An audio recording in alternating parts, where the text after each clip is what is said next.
Un anno fa si era candidato come sindaco di Padova, sconfitto poi da Sergio Giordani.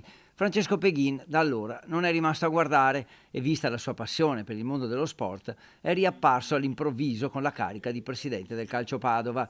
Trattative riservate, la firma qualche giorno fa, l'annuncio ufficiale oggi. Ha rilevato il 25% della proprietà da Joseph Urgulian, spendendo circa 1 milione di euro, e spera, con la discesa in campo, di convincere altri imprenditori padovani a fare lo stesso.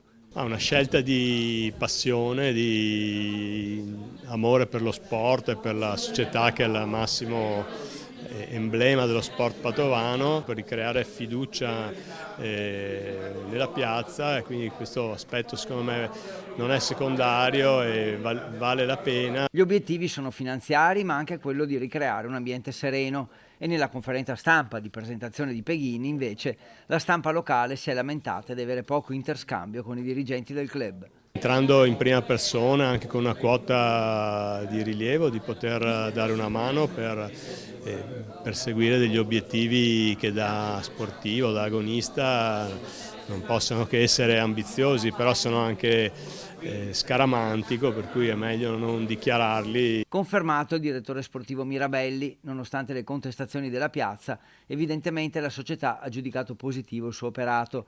Quanto all'allenatore, Torrente gradirebbe la conferma, la società anche, ora bisogna trovare l'accordo.